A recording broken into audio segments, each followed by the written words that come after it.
ನಮಸ್ಕಾರ ರಿವ್ಯೂ ಚಾನೆಲ್ಗೆ ಸ್ವಾಗತ. ನಾನು ಸೌಖ್ಯ ಗಾಂವ್ಕರ್. ಕರ್ನಾಟಕದ ಪ್ರಭಾವಿ ಕೈ ನಾಯಕನಿಗೆ ರಾಹುಲ್ ಗಾಂಧಿ ದೊಡ್ಡ ಆಘಾತ ಕೊಡ್ತಾರ. ರಾಹುಲ್ ಗಾಂಧಿ ಈ ನಾಯಕನ ವಿರುದ್ಧ ಕೆಂಡವಾದ್ರ ಈಗ ರಾಜ್ಯ ಕೈಪಾಳ್ಯದಲ್ಲಿ ಬಹುದೊಡ್ಡ ತಿರುವನ್ನ ಕೊಡಲಿದೆಯಾ ಈ ಘಟನೆ?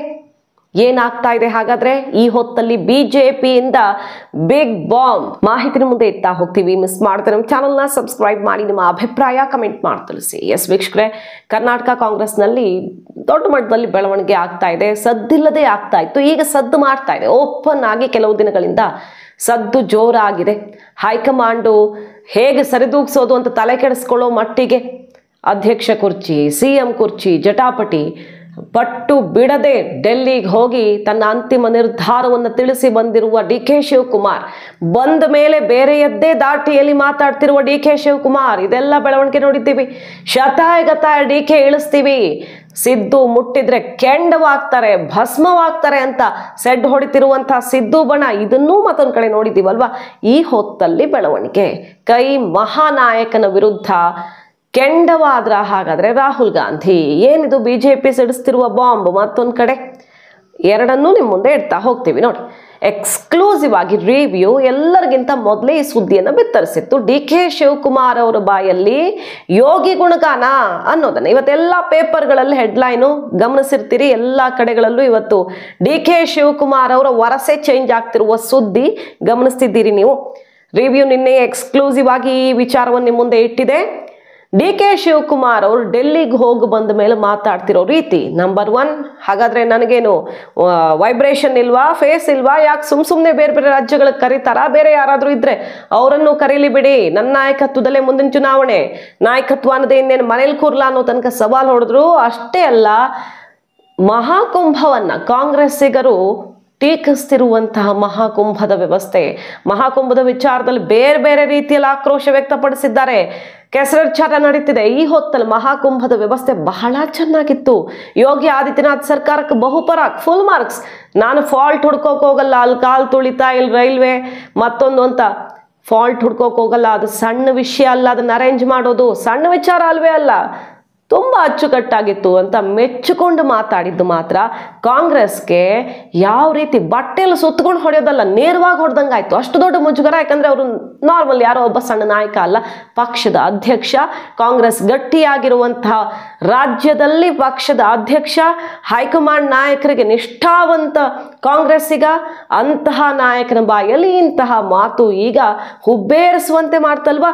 ಈ ಹೊತ್ತಲ್ಲಿ ರಾಹುಲ್ ಗಾಂಧಿಗೆ ವಿಚಾರವನ್ನ ತಿಳಿಸಿದ ಕೈ ನಾಯಕರು ಟ್ಯಾಗ್ ಮಾಡಿ ಎಐಸಿಸಿಗೆ, ರಾಹುಲ್ ಗಾಂಧಿ ಅವರಿಗೆ ಎಲ್ಲರಿಗೂ ಟ್ಯಾಗ್ ಮಾಡಿ ವಿಚಾರವನ್ನ ಹಂಚಿಕೊಳ್ತಿದ್ದಾರೆ. ಈಗ ಡಿ ಕೆ ವಿರೋಧಿ ಬಣದವರು ಅನ್ನೋ ಸುದ್ದಿ ಬರ್ತಾ ಇದೆ. ಮತ್ತು ಪಿ ವಿ ಮೋಹನ್ ಅವರು, ಅಂದರೆ ಎಐಸಿಸಿ ಮಟ್ಟದಲ್ಲಿ ಪ್ರಮುಖರಾಗಿರುವಂತಹ ಪಿ ವಿ ಮೋಹನ್ ಅವರು ನಿನ್ನೆ ಆಕ್ರೋಶ ಹೊರ ಹಾಕಿದ್ರು. ರಾಹುಲ್ ಗಾಂಧಿಗೆ ಅವಮಾನ ಮಾಡ್ದಂಗಲ್ವಾ ಈ ವಿಚಾರ ಅಂತ. ಯಾಕಂದ್ರೆ ಈಶಾ ಫೌಂಡೇಶನ್ಗೆ ಹೋದ್ರು, ಅಮಿತ್ ಶಾ ಜೊತೆ ಸ್ಟೇಜ್ ಶೇರ್ ಮಾಡ್ತಾರೆ, ಸದ್ಗುರು ಕರೆದ್ರು ಅಂತ ಡಿ ಕೆ ಶಿವಕುಮಾರ್ ಹೋದ್ರು. ಆ ಕಡೆ ಅಮಿತ್ ಶಾ, ಈ ಕಡೆ ಡಿ ಕೆ ಶಿವಕುಮಾರ್. ಏನ್ ಸಂದೇಶ ಕೊಡ್ತಿದ್ವು? RSS ಸಿದ್ಧಾಂತವನ್ನ ಅಳವಡಿಸ್ಕೊಂಡಿರೋ ಸದ್ಗುರು ಜೊತೆ ಕಾಣಿಸ್ಕೊಂಡ್ರಿ ಅನ್ನುವಂಥ ಚರ್ಚೆ ನಡೀತಿದೆಯಂತೆ. ಈಗ ಸದ್ಗುರು ನೇರವಾಗಿ ಇಂಥವ್ರು ಅಂಥವ್ರು ಅಂತ ಹೇಳ್ಕೊಳ್ದಿದ್ರು ಕೂಡ ಸದ್ಗುರು ಅವರ ಆಲೋಚನೆ ಸಿದ್ಧಾಂತಗಳು ಯಾರಿಗೆ ಮ್ಯಾಚ್ ಆಗುತ್ತೆ?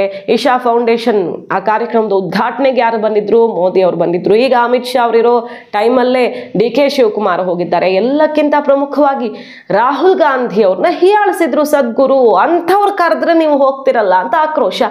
ಸುಮಾರು ವಿಚಾರಗಳಲ್ಲಿ ರಾಹುಲ್ ಗಾಂಧಿಯನ್ನು ಟೀಕಿಸಿದ್ರು ಸದ್ಗುರು.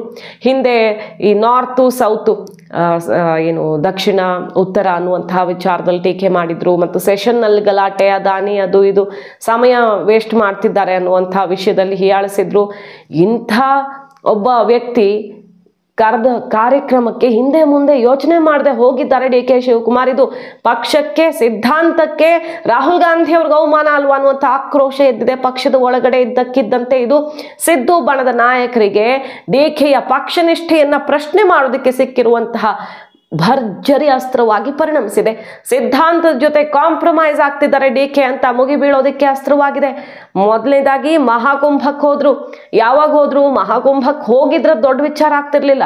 ಖರ್ಗೆ ಅವರು ಅದನ್ನ ಟೀಕಿಸಿದ ಮರುಕ್ಷಣವೇ ಕೆಲವೇ ದಿನಗಳಲ್ಲಿ ಡಿ ಕೆ ಶಿವಕುಮಾರ್ ಬರ್ತಾರೆ, ನನ್ನ ಧರ್ಮ, ನನ್ನ ಆಚರಣೆ, ನನ್ನ ನಂಬಿಕೆ ಅಂತ ಗುಡುಕ್ತಾರೆ. ನಾನು ಹಿಂದೂ, ಹುಟ್ಟಿದ ಹಿಂದುವಾಗಿ, ಸಾಯೋದು ಹಿಂದುವಾಗಿ ಅಂತ ಗುಡುಕ್ತಾರೆ.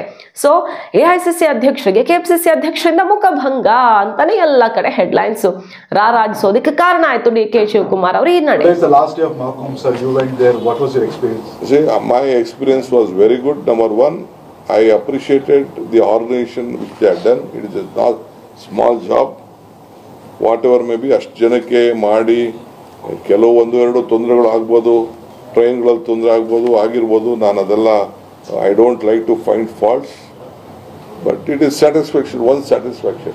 ಮಹಾಕುಂಭದ್ದಾಯ್ತು, ಉದಯಗಿರಿ ಗಲಾಟೆ ಕೇಸಲ್ಲಿ ಇವರದ್ದು ಬೇರೆಯದ್ದೇ ಸ್ಟೇಟ್ಮೆಂಟ್ ಬಂತು.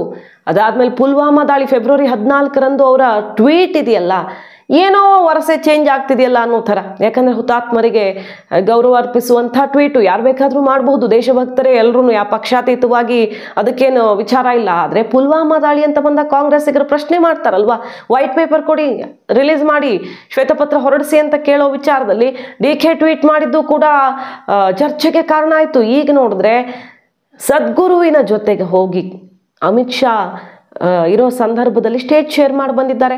ಈಗ ಇದು ಗೊತ್ತಿರಲ್ವಾ ಡಿ ಕೆ ಶಿವಕುಮಾರ್ಗೆ, ಅಮಿತ್ ಶಾ ಬರ್ತಿದ್ದಾರೆ ಅಂತ ಗೊತ್ತಿರಲ್ವಾ, RSSಗೆ ಹತ್ರ ಆಗಿರೋ ಸದ್ಗುರು ಅವರ ಕಾರ್ಯಕ್ರಮದಲ್ಲಿ DK ಯಾಕೆ ಹೋದ್ರು ಅಂತ ಚರ್ಚೆ ಶುರುವಾಗಬಹುದು ಅಂತ ಗೊತ್ತಿರಲ್ವಾ.